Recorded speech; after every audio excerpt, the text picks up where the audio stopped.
Bismillahirrahmanirrahim. Assalamualaikum warahmatullahi wabarakatuh.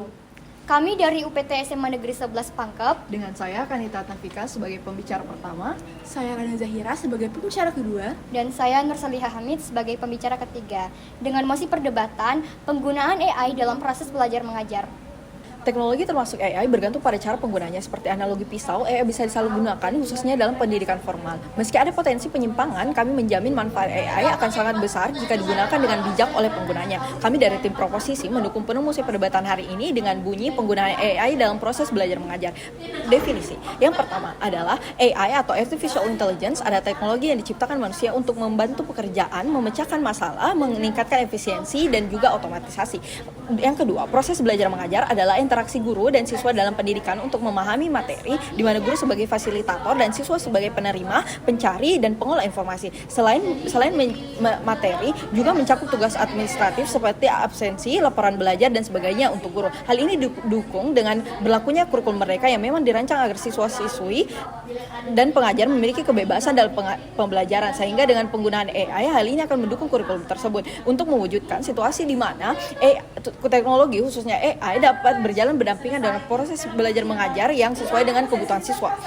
Sebagai pro, kami akan melimitasi penggunaannya untuk tujuan apa dan apa batasan prinsipnya. Kami akan membatasi penggunaan AI pada 3 aspek utama dalam belajar mengajar, karena di luar itu pengawasan dan pengembangannya masihlah sangat lemah. Yang pertama adalah media belajar terpersonalisasi, di mana hal ini berdampak baik karena setiap siswa memiliki potensi yang berbeda-beda, sehingga siswa bisa menggunakan AI sesuai dengan kebutuhan mereka. Namun dengan prinsip A, siswa memposisikan AI sebagai teman diskusi, bukan sumber tunggal jawaban untuk membuka pengetahuan dan wawasannya. B, akhirnya ia akan mencari tahu lebih dalam, pun jika tidak, setidaknya AI membuat orang yang tidak tahu menjadi tahu. Dewan juri. Yang kedua, monitoring progres belajar. AI membantu guru dalam monitoring siswa dengan rasio guru dan murid yang tidak proporsional, dan bertambahnya beban administratif. Guru menghabiskan banyak waktu untuk tugas administratif, mengurangi fokus pada pengajaran. Hal ini membuat pendidikan siswa tidak optimal. Pada akhirnya AI dapat menjadi alat untuk memantau perkembangan siswa, memungkinkan guru untuk mengembangkan kemampuan siswa secara lebih personal dan efektif berdasarkan data yang tersedia. Yang ketiga, menjadi asisten guru. Sadari banyaknya tugas guru dari membuat perencanaan, evaluasi, dan pelaksanaan pembelajaran, belum lagi harus meningkatkan kualitas dirinya sendiri. Bayangkan apabila AI membantu dalam hal perencanaan dan evaluasi pembelajaran. Ini akan membantu guru untuk fokus pelaksanaan pembelajarannya dan fokus membangun hubungan interpersonal dengan siswa. Kami menjamin AI tidak akan pernah menggantikan guru pada akhirnya, karena AI tidak memiliki perasaan, berbeda dengan guru yang berperan sebagai memberi dukungan emosional dan membentuk karakter siswa. AI hanya alat pelengkap, bukan pengganti. Apabila kontra cemas terkait plagiarisme dan kecanduan, maka itu tidak akan terjadi pada dunia proposisi, karena kami punya AI untuk melakukan checking plagiarisme. B, melakukan ujian secara tatap muka. C, guru punya waktu untuk menjalin interaksi dengan muridnya sehingga ia tahu karakteristik pribadi siswanya.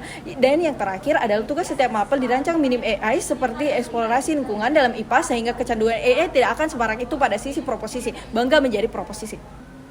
Perdebatan akan saya mulai dalam 3, 2, 1. Kami sebagai tim proposisi menyetujui mosi perdebatan kita pada hari ini dengan tema penggunaan AI dalam proses belajar mengajar dengan 3 alasan krusial.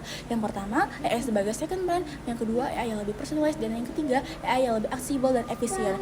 Apabila tim kontas dari terus berputar pada kekhawatiran mereka terhadap kurangnya atau menurunnya kemampuan pelajar akibat AI, sadarlah Dewan Juri bahwa hal ini tidak akan terjadi karena 2 poin. A, AI adalah alat untuk kita gunakan sebagai second brain, dan B, pengguna AI yang baik adalah mereka yang bisa mengelola informasi dan memiliki kemampuan membaca dan analisis yang baik. Dalam poin penjelasan kami, AI sebagai second brain adalah contoh sempurna bagaimana teknologi bisa dijadikan sebagai partner, bukan musuh apalagi ancaman. Dengan tim oposisi menolak berjalannya proses belajar yang menjadi aktivitas manusia dengan AI, sama saja dengan mereka menolak kemajuan negara. Berhubung eksekutif saat ini adalah parameter maju tidaknya suatu negara diukur dari seberapa bisa negara tersebut melibatkan teknologi seperti AI dan hidup berdampingan dengannya. Lalu 2, AI tidak bekerja dengan baik tanpa peran first brain yang akan memberi perintah yang baik untuk dikelola oleh AI. Maka kami sebagai tim memandang bahwa AI adalah second brain yang akan memberi jawaban atau hasil pokok dari suatu perintah manusia tanpa menghilangkan sumber belajar yang lainnya. Lalu faktanya, AI dirancang untuk menjawab pertanyaan-pertanyaan secara objektif, dan manusia akan tetap mengasah kemampuan mereka secara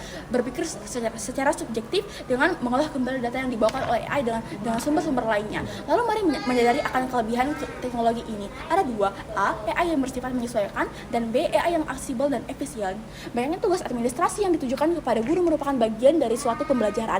Hal ini cukup menyita waktu yang sebelumnya bisa dirancang untuk merancang media belajar atau cara belajar yang lebih efisien, efektif, dan menyenangkan. Lalu bagaimana AI bisa menjadi solusi atas permasalahan kita kali ini? Ada dua hal yang bisa dibantu. A. AI dapat membantu mengelola administrasi sehingga dapat mengurangi beban kerja manual dengan efisien, akurasi, dan penghematan yang lebih baik. B. Dengan keterbatasan waktu yang ada, guru tidak bisa memaksimalkan bahan ajarnya. Maka akan ada siswa yang membutuhkan peran AI untuk memaksimalkan pembelajaran mereka sesuai dengan gaya belajar mereka masing-masing. Mengingat semua orang punya gaya belajar mereka yang berbeda-beda. Lalu AI dapat yang lebih efisien dan aksesibel. Kehadiran AI dapat dengan pengotomatisan yang akan meningkatkan produktivitas manusia. Kami mengatakan hal ini karena AI bisa bekerja secara real time dalam hitungan detik. Lalu yang kedua, AI yang lebih aksesibel. Sebelumnya kami akan membawakan definisi aksesibel. Aksesibel adalah mudah diperoleh atau mudah dipahami. Dengan eksplanasi yang pokok, pengotomatisan AI, kami rasa AI pantas untuk dikatakan sebagai aksesibel dan efisien. Argumentasi akan saya mulai dalam hitungan 3, 2, 1. Dewan juri yang terhormat, proposisi punya goals, yaitu situasi di mana teknologi, khususnya AI, dapat berjalan berdampingan dengan proses belajar mengajar yang sesuai dengan kebutuhan siswa. Tapi 3 poin kekhawatiran dari oposisi. 1. Akan terjadi kecanduan bagi siswa. Namun sadarilah, penggunaan AI di dunia proposisi hanya disetujui pada penggunaan yang berbasis masalah. Tipe dan intensitas AI yang digunakan akan bergantung dengan kerumitan masalah yang dihadapi siswa. Tentunya ini akan proporsional dan berjenjang sesuai dengan tingkatan pendidikan. Lalu 2. Potensi terjadinya kecurangan saat ulangan. Kami rasa potensinya akan tetap terjadi pada kedua pihak. Namun lihat pihak manakah yang mampu memberikan pandangan yang jauh lebih baik. Pada proposisi, kami rasanya tidak akan terjadi, sebab pada akhirnya ujian akan dilaksanakan secara tatap muka sehingga akan tetap ada pengawasan dari guru itu sendiri. Bahkan ketika dengan keadaan di mana siswa sudah punya pemahaman yang lebih komprehensif tentang materi yang diujikan sebelum ujian dilaksanakan akibat dari bantuan AI itu sendiri. Lalu 3, jawaban AI yang tidak akurat dan tidak aktual, karena pada dasarnya pun akan selalu ada guru yang melakukan validasi dan koreksi, serta AI akan terus ditingkatkan untuk meningkatkan akurasi dan relevansi informasinya. Lalu masuk ke argumentasi 3 alasan mengapa pada akhirnya AI akan tetap baik digunakan dalam proses belajar. Sebab 1, efisiensi waktu AI versus non-AI.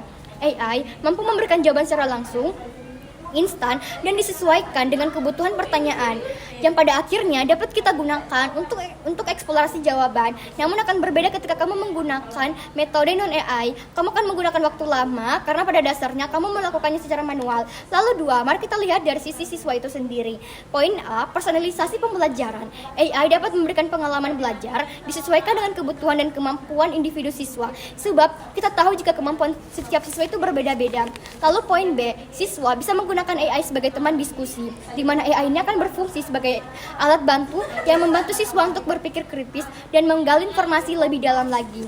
3, mari kita lihat dari sisi guru itu sendiri. Sadari jika rasio guru dan siswa itu tidak proporsional, sehingga apa? A, guru menghabiskan banyak waktu untuk hal-hal administratif, alih-alih fokus memberikan pengajaran yang optimal pada siswa, yang akhirnya B, siswa tidak dapat dididik secara personal maupun komunal secara optimal oleh gurunya. Karena inilah kehadiran AI untuk membantu guru dengan 2 cara. 1, AI menganalisis data pembelajaran dari berbagai sumber, seperti nilai ulangan, latihan siswa, dan memberikan laporan analitik kepada guru. Lalu 2, AI dapat membantu guru saat perencanaan dan evaluasi.